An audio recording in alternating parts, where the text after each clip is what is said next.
ऋषि बोले, प्रभु महामुने, आप हमारे लिए क्रमशः षड्जलिंग स्वरूप प्रणय का महत्तम और शिव भक्त के पूजन का प्रकार बताइए। सूत जी बोले, महर्षियों, आप लोग तपस्या के धनी हैं।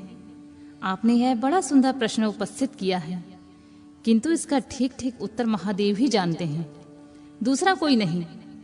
तथापि भगवान शिव की कृपा से ही मैं उस विषय का वर्णन करूंगा। वे भगवान शिव हमारी और आप लोगों की रक्षा का भारी भार बारंबार स्वयं ही ग्रहण करें। प्रणाम है प्रकृति से उत्पन्न संसार रूपी महासागर का। प्रणव इससे पार करने के लिए दूसरी नाव नव, इसलिए इस ओमकार के प्रणव को संज्ञा देते हैं। ओमकार अपने जप करने वाले साधकों से कहता है, प्रपंच ना नहीं है, वह तुम लोगों के लिए।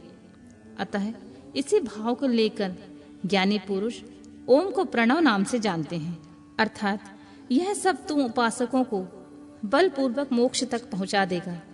इसी अभिप्राय से भी इसे ऋषि मुनि प्रणव कहते हैं। अपना जप करने वाले योगियों के तथा अपने मंत्रों की पूजा करने वाले उपासक के समक्ष कर्मों का नाश करके यह दिव्य नूतन ज्ञान देता है, इसलिए इसका नाम प्रणव है। उन माया रहित महेश्वर को ही नव अर्थात नूतन कहते हैं। वे परमात्मा प्रकट रूप से नव अर्थात शुद्ध स्वरूप हैं, इसलिए प्रणव कहलाते हैं।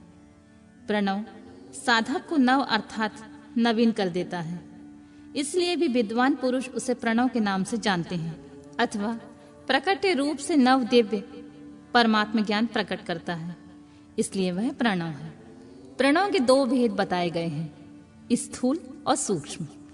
एक अक्षर रूप जो ओम है उसे सूक्ष्म प्रणव जानना चाहिए, और नमः शिवाय यह 5 अक्षर वाले मंत्र को स्थूल प्रणव मानना चाहिए।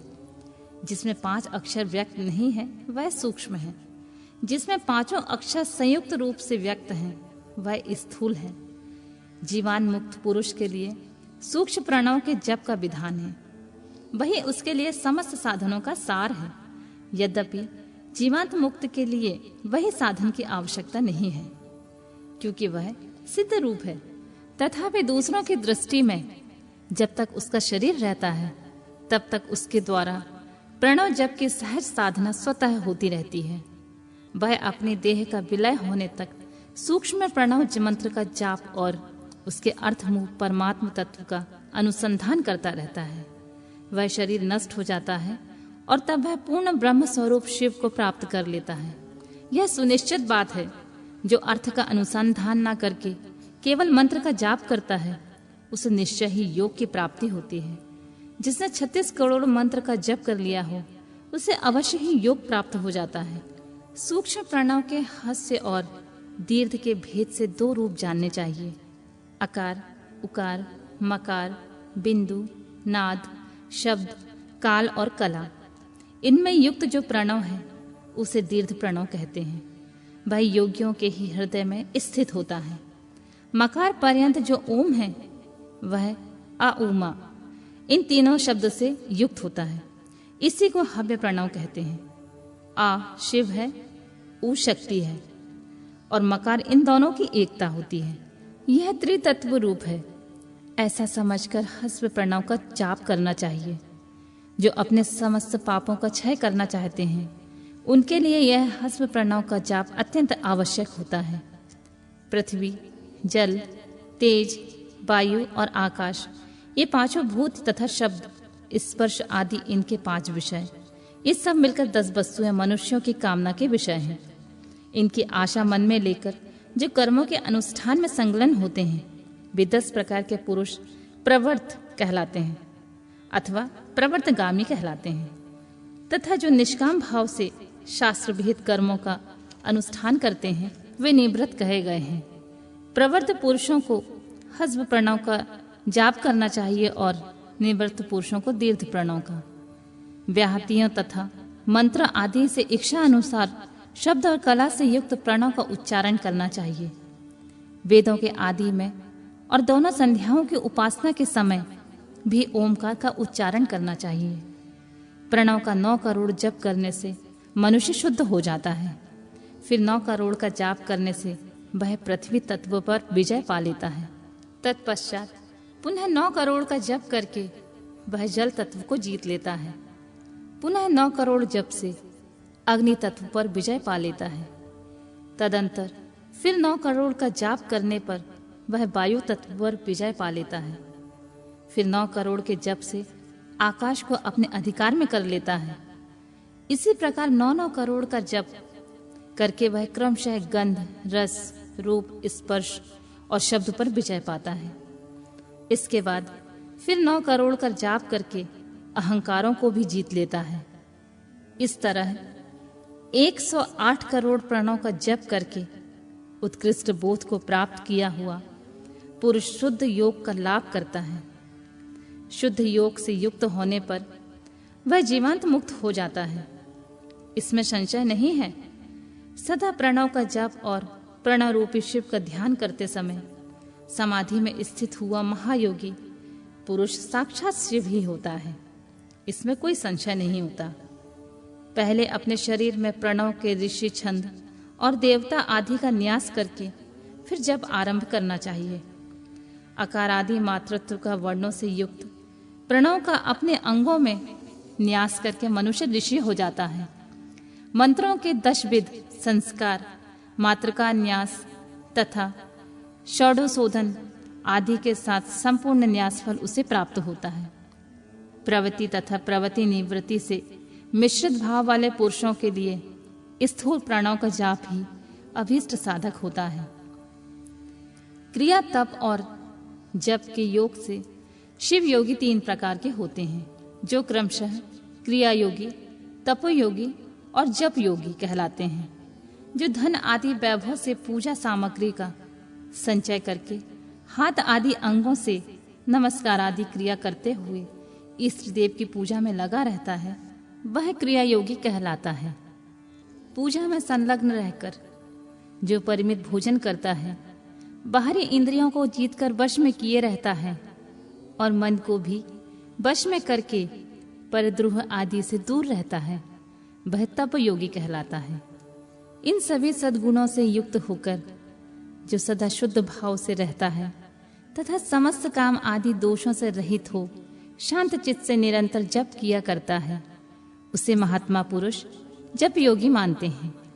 जो मनुष्य 16 प्रकार के उपचारों से शिव योगी महात्माओं की पूजा किया करता है, वह शुद्ध होकर सालों के आदि के क्रम से उत्तरोत्तर उत्कृष्ट मुक्ति को प्राप्त कर लेता है। द्विजो, अब मैं जप योग का वर्णन करता हूँ, तुम सब लोग ध्यान देकर सुनो। तपस्या करने के लिए जप का उपदेश किया गया है, क्योंकि वह जप करते करते अपने आप को सर्वथा शुद्ध कर लेता है। ब्राह्मणों, पहले नमः पद हो, उसके बाद चतुर्थी विभक्ति में शब्द शिव हो, तो पज्जा तत्वात्मक तत्व नमः शिवाय मंत्र होता है। इसे शिव पज्जाक्षर कहते हैं। यह स्थूल प्रणव रूप है। इस पज्जाक्षर के जप से ही मनुष्य संपूर्ण सिद्धियों को प्राप्त कर लेता है। पज्जाक्षर मंत्र के आदि से ओंकार लगाकर ही सदा उसका जप करना चाहिए। दूजो, गुरु के मुख से पज्जाक्षर मंत्र का उपदेश पाकर जहाँ सुखपूर्वक निवास किया जाता है, ऐसी उत्तम भूमि पर महीने के पूर्व पक्ष में आरंभ करके कृष्ण पक्षी की चतुर्दशी तक निरंतर जप करता रहे। माघ और भादों के महीने अपना विशिष्ट महत्व रखते हैं। यह समय सब समयों से उत्तोत्तम माना गया है। साधक को चाहिए वह प्रतिदिन एक बार परिमित भोजन करे, मौन रहे, इंद्रियों को वश में रखे, अपने स्वामी और माता पिता की नित्य सेवा करे। इस नियम से रहकर जप करने वाला पुरुष एक सहस्त्र जप से ही शुद्ध हो जाता है, अन्यथा वह ऋणी होता है। भगवान शिव का निरंतर चिंतन करते हुए पज्जाक्षर मंत्र का 5 लाख का जप करे। जप काल में इस प्रकार ध्यान करे, कल्याणदाता भगवान शिव कमल के आसन पर विराजमान हैं। उनका मस्तक श्री गंगा जी तथा चंद्रमा की कला से सुशोभित है। उनकी बाईं जांघ पर आदि शक्ति भगवती उमा बैठी हैं। वहां खड़े हुए बड़े बड़े गण भगवान शिव की शोभा बढ़ा रहे हैं। महादेव जी अपने चारों हाथों में मृग मुद्रा, टंग तथा वर और अभय की मुद्राएं धारण किए हुए हैं। इस प्रकार सदा सब पर अनुग्रह करने वाले भगवान सदाशिव का बारंबार स्मरण करते हुए हृदय और सूर्यमंडल से पहले उनकी मानसिक पूजा करके फिर पूर्वाभिमुख हो जाकर पूर्वोक्त पंचाक्षरी विद्या का जाप करें। उन दिनों साधक सदा ही शुद्ध कर्म करें। जप की समाप्ति के दिन कृष्ण पक्ष की चतुर्दशी को प्रातःकाल नित्य कर्म करके शुद्ध एवं सुंदर स्थान में शौच संतोष आदि नियमों से युक्त हो शुद्ध हृदय से पंचाक्षर मंत्र का 12 सहस्त्र जप करें। तत्पश्चात 5 सपत्नीक ब्राह्मणों को जो श्रेष्ठ और शिव भक्त हों वरण करें। इनके अतिरिक्त एक श्रेष्ठ आचार्य प्रवर का भी वरण करें और उसे साम्य सदाशिव का स्वरूप समझें। ईशान तत्पुरुष, अघोर, वामदेव तथा सज्जोजात, इन 5 के प्रतीक स्वरूप 5 ही श्रेष्ठ और शिव भक्त ब्राह्मणों को वरण करने के पश्चात पूजन सामग्री को एकत्रित करके भगवान शिव का पूजन आरंभ करें। विधि पूर्वक शिव की पूजा संपन्न करके होम आरंभ करें। अपने ग्रह सूत्र के अनुसार सुखांत कर्म करके अर्थात परिसमुहन, उपलेपन, उल्लेखन, मृदु उदरण, अभ्युक्षण, इन पज्य भू संस्कारों के पश्चात वेदी पर स्वामी मुख अग्नि को स्थापित करें। कुशक पिंडिका के अनंतर प्रज्वलित अग्नि में आज भगांत आहुति देकर प्रस्तुति होम का कार्य आरंभ करें। कपिला गाय के घी से 11, 101 अथवा 1001 आहुतियां स्वयं ही दें अथवा विद्वान पुरुष शिव भक्त ब्राह्मण से 108 आहुतियां दिलाएं। होम कर्म समाप्त होने पर गुरु को दक्षिणा के रूप में 1 गाय और 1 बैल देना चाहिए। ईशान आदि का प्रतीक रूप जिन 5 ब्राह्मणों को वरण किया गया हो उनको ईशान आदि का स्वरूप ही समझें तथा आचार्य को साम्य सदाशिव का स्वरूप मानें। इसी भावना के साथ उनके चरण धोएं और उनके चरणोदक से अपने मस्तक को सींचें। ऐसा करने से वह साधक अनगिनत तीर्थों में तत्काल स्नान करने का फल प्राप्त कर लेता है। उन ब्राह्मणों को भक्ति पूर्वक दशांश अन्न देना चाहिए। गुरु पत्नी को पराशक्ति मानकर उनका भी पूजन करें। ईशान आदि क्रम से उन सभी ब्राह्मणों का उत्तम अन्न से पूजा करके अपने वैभव विस्तार के अनुसार रुद्राक्ष, वस्त्र, बड़ा और पुआ आदि अर्पित करें। तदनंतर दिक्पाल को बलि देकर ब्राह्मणों को भरपूर भोजन कराएं। इसके बाद देवेश्वर शिव से प्रार्थना करके अपना जाप समाप्त करें। इस प्रकार पुरुषरण करके मनुष्य उस मंत्र को सिद्ध कर लेता है। फिर 5 लाख जप करने से समस्त पापों का नाश हो जाता है। तदनंतर पुनः 5 लाख जप करने पर अतल से लेकर सत्यलोक तक 14 भुवनों पर क्रमशः अधिकार प्राप्त हो जाता है। यदि अनुष्ठान पूर्ण होने से बीच में साधक की मृत्यु हो जाती है तो वह परलोक में उत्तम भोग भोगने के पश्चात पुनः पृथ्वी पर जन्म लेकर पंचाक्षर मंत्र के जप का अनुष्ठान करता है। समस्त लोगों का ऐश्वर्य पाने के पश्चात वह मंत्र को सिद्ध करने वाला पुरुष यदि पुनः 5 लाख जप करे तो उसे ब्रह्मा जी का सामीप्य प्राप्त होता है। पुनः 5 लाख जप करने से सारूप्य नामक ऐश्वर्य प्राप्त होता है। 100 लाख जप करने से वह साक्षात ब्रह्मा के समान हो जाता है। इस तरह कार्य ब्रह्मा का सामुज्य प्राप्त करके वह ब्रह्मा का प्रलय होने तक उस लोक में यथेष्ट भोग भोगता है। फिर दूसरे कल्प का आरंभ होने पर वह ब्रह्मा जी का पुत्र होता है। उस समय फिर तपस्या करके दिव्य तेज से प्रकाशित हो वह क्रमशः मुक्त हो जाता है।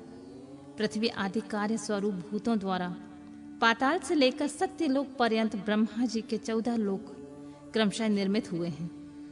सत्यलोक से ऊपर क्षमालोक तक जो 14 भुवन हैं वे भगवान विष्णु के लोक हैं। क्षमालोक से ऊपर सुचिलोक पर्यंत 28 भुवन स्थित हैं। सुचिलोक के अंतर्गत कैलाश में प्राणियों का संहार करने वाले रुद्रदेव विराजमान हैं। सूची लोक से ऊपर अहिंसा लोक पर्यंत 56 भुवनों की स्थिति है। अहिंसा लोक का आश्रय लेकर जो ज्ञान कैलाश नामक नगर शोभा पाता है, उससे कार्यभूत महेश्वर सबको आदर्श करके रहते हैं। अहिंसा लोक के अंत में काल चक्र की स्थिति है। यहाँ तक महेश्वर के विराट स्वरूप का वर्णन किया गया है। वहीं तक लोकों का तिरोधान अथवा लय होता है।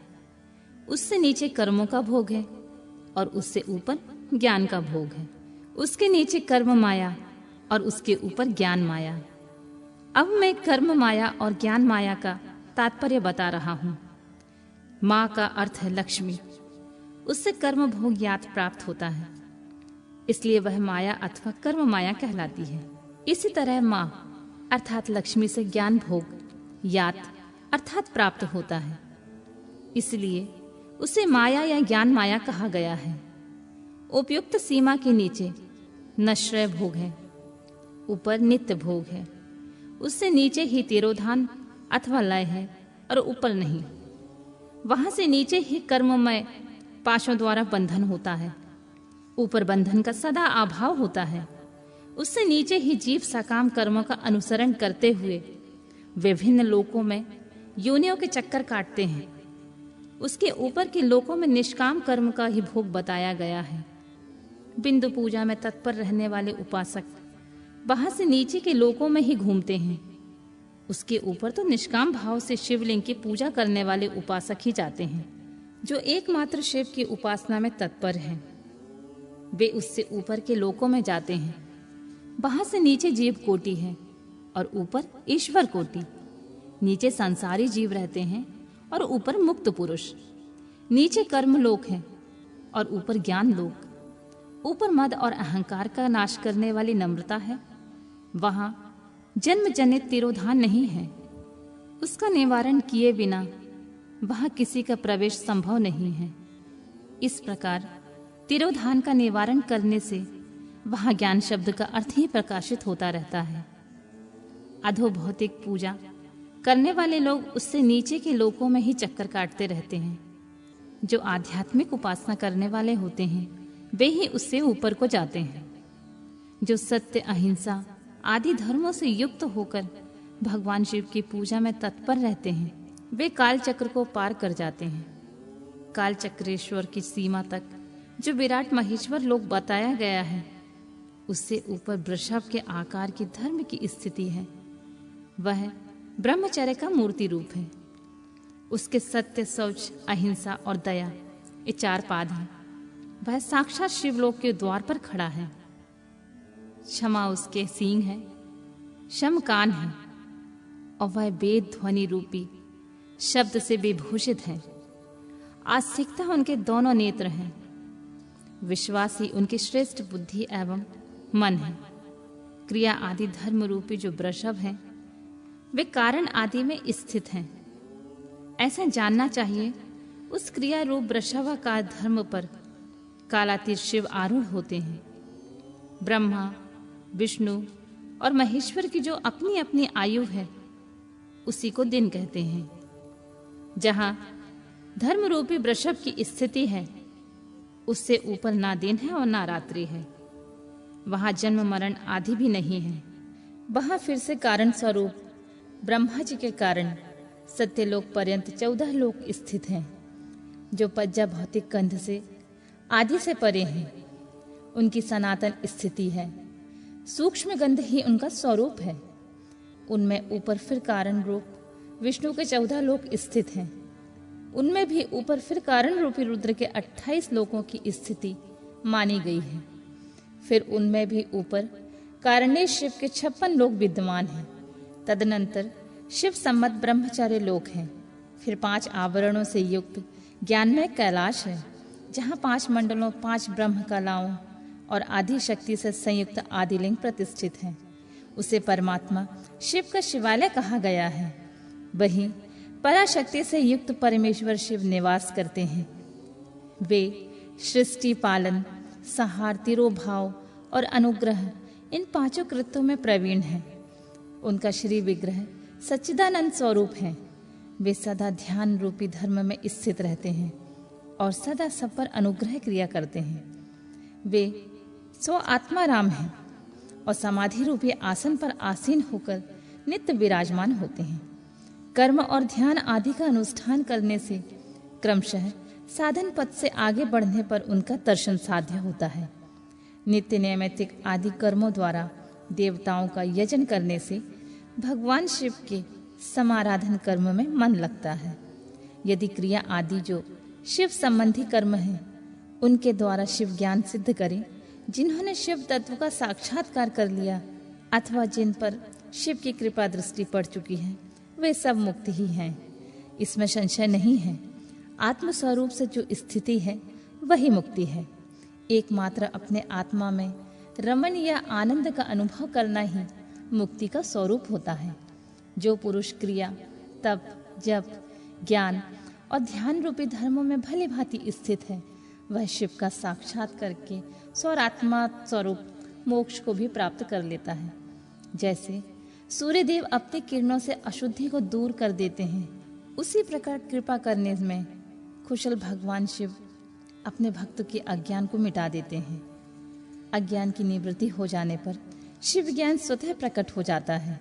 शिव ज्ञान से अपना विशुद्ध स्वरूप आत्मारामत्व प्राप्त होता है और आत्मारामत्व की सम्यक की सिद्धि हो जाने पर मनुष्य कृतकृत्य हो जाता है। इस तरह यहाँ जो बताया गया है वह पहले मुझे गुरु परंपरा से प्राप्त हुआ था। तत्पश्चात मैंने पुनः जगदीश्वर के मुख से इस विषय को सुना था। नंदी स्थान से परे जो स्वयं वैद्य शिव वैभव है, उनका अनुभव केवल भगवान शिव को ही है। साक्षात शिवलोक में उस वैभव का ज्ञान सबको शिव की कृपा से ही हो सकता है, अन्यथा नहीं, ऐसे आस्तिक पुरुषों का कथन है। साधक को चाहिए कि वह 5 लाख जप करने के पश्चात भगवान शिव की प्रसन्नता के लिए महाभिषेक एवं नैवेद्य निवेदन करके शिव भक्तों का पूजन करे। भक्ति की पूजा से भगवान शिव बहुत प्रसन्न होते हैं। शिव और उनके भक्त में कोई भेद नहीं है, वह साक्षात शिव स्वरूप ही होते हैं। शिव स्वरूप मंत्र को धारण करके वह शिव ही हो गया रहता है। शिव भक्त का शरीर शिव रूप ही होता है, अतः उनकी सेवा में तत्पर रहना चाहिए। जो शिव के भक्त हैं वे लोक और वेद की सारी क्रियाओं को जानते हैं। जो क्रमशः जितना जितना शिव मंत्र का जाप कर लेता है, उसके शरीर को उतना ही उतना शिव का सामीप्य प्राप्त हो जाता है। इसमें संशय नहीं है। शिव भक्त स्त्री का रूप देवी पार्वती का ही स्वरूप होता है। वह जितना मंत्र जपती है उसे उतना ही देवी का सानिध्य प्राप्त होता है। साधक स्वयं शिव स्वरूप होकर पराशक्ति का पूजन करे। शक्ति, वैर तथा लिंग का चित्र बनाकर अथवा मिट्टी आदि से इसकी आकृति का निर्माण करके प्राण प्रतिष्ठा पूर्वक निष्कपट भाव से इनका पूजन करें। शिवलिंग को शिव मानकर, अपने को शक्ति रूप समझकर, शक्ति लिंग को देवी मानकर और अपने को शिव रूप समझकर शिवलिंग को नाद रूप तथा शक्ति को बिंदु रूप मानकर परस्पर सटे हुए शक्ति लिंग और शिवलिंग के प्रति उपप्रधान और प्रधान की भावना रखते हुए जो शिव और शक्ति का पूजन करता है, वह मूल रूप की भावना करने के कारण शिव रूप ही है। शिव भक्त शिव मंत्र रूप होने के कारण शिव के ही स्वरूप होते हैं। जो 16 उपचारों से उनकी पूजा करता है उसे अभीष्ट वस्तुओं की प्राप्ति होती है। जो शिवलिंगो उपासक शिव भक्ति की सेवा आदि करके उसे आनंद प्रदान करता है, उस विद्वान पर भगवान शिव बड़े प्रसन्न होते हैं। 10, 5 या 100 सपत्नीक शिव भक्तों को बुलाकर भोजन आदि के द्वारा पत्नी सहित उनका सदैव समादर करें। धन में, देह में और मंत्र में शिव भावना रखते हुए उन्हें शिव और शक्ति का स्वरूप जानकर निष्कपट भाव से उनकी पूजा करें। ऐसा करने वाला पुरुष भूतल पर फिर जन्म नहीं लेता है।